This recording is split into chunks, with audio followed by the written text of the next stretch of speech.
इनकलाब जिंदाबाद, इनकलाब जिंदाबाद।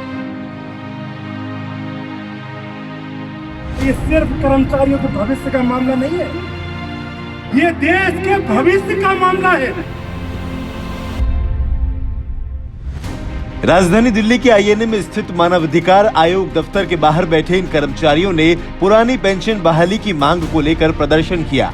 इनकी मांग थी कि पुरानी पेंशन बहाली के मामले में आयोग हस्तक्षेप करे। इनकी मांग थी कि सभी कर्मचारियों को एक मत से पुरानी पेंशन बहाल की जाए। इनकी मांग थी कि आयोग इनकी समस्या को सरकार तक पहुंचाए।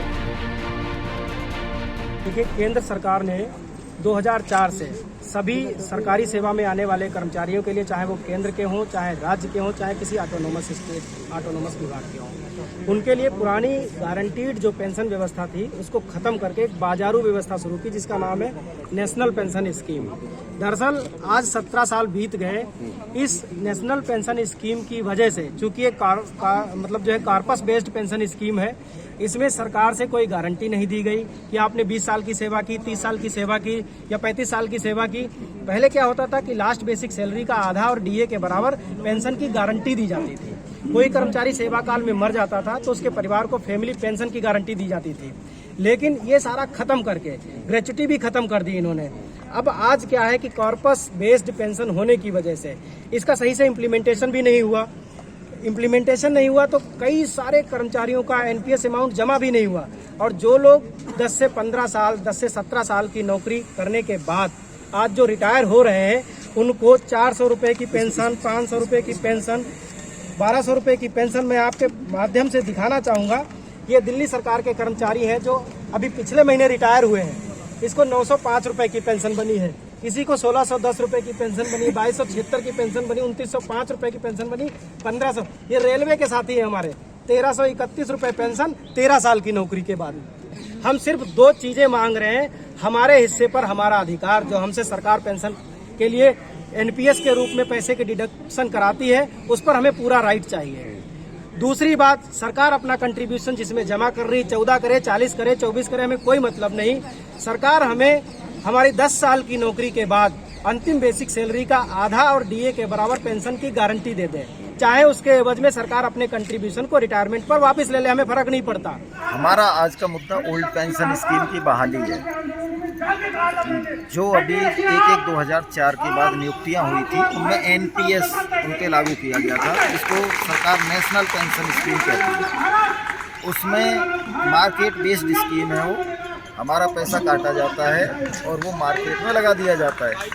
उसके बाद अभी आपको बताया भी गया होगा और वक्ताओं ने, हमारे एनएमओपीएस के, तो उसमें कुछ एग्जाम्पल्स ही बताए होंगे। कुछ लोगों की 15-15 साल की सर्विस होने के बाद भी 1500, 1550, 1600, 3200 इस तरीके से पेंशन मिल रही है एनपीएस के अंडर जो लोग आते हैं।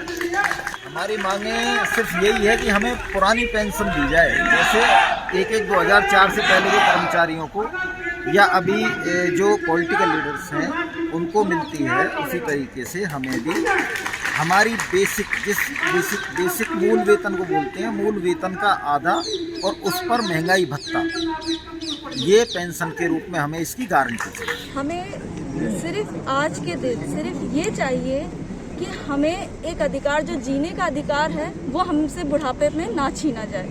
हमें जो जीने का अधिकार मिला हुआ है, जो संविधान ने दिया है, वो बुढ़ापे में हमसे छीन के हम सड़कों पे ना आए। तो इसके लिए आज ही संघर्ष करना जरूरी है कि हम अपना बुढ़ापा सुरक्षित कर सकें, अपना जो अधिकार है उसको बचा के रख सकें। सर, हम ओल्ड पेंशन स्कीम के तहत पेंशन चाहते हैं सरकार से। सर, सब डिपार्टमेंट के लोग हैं इसमें। हम यहाँ पर ओल्ड पेंशन स्कीम को लेकर जो आंदोलन चल रहा है वर्षों पुराना, उसमें भाग लेने आए हैं यहाँ पे। और हमारी मांग है कि भारत सरकार ने जो ओल्ड पेंशन स्कीम पहले सबको मिलती थी, तो 1 जनवरी 2004 से सबके लिए बंद कर दी है, उसको पुनः चालू करें, क्योंकि पेंशन जो है कर्मचारियों का हक है। सैकड़ों की तादाद में बैठे इन लोगों में हर श्रेणी के कर्मचारी मौजूद थे। अध्यक्ष मंजीत पटेल मौजूद थे, महासचिव अखिल अख्तर मौजूद थे, उपाध्यक्ष टीकम यादव मौजूद थे, तो एनएमओपीएस यानी national movement for old pension scheme के तमाम पदाधिकारी मौजूद थे। और इसी का असर दिखा। मानवाधिकार आयोग ने इन कर्मचारियों की बातों को सुना और सरकार तक इनकी बातों को पहुंचाने का आश्वासन भी दिया। Rakesh Chawla, quick news, Delhi.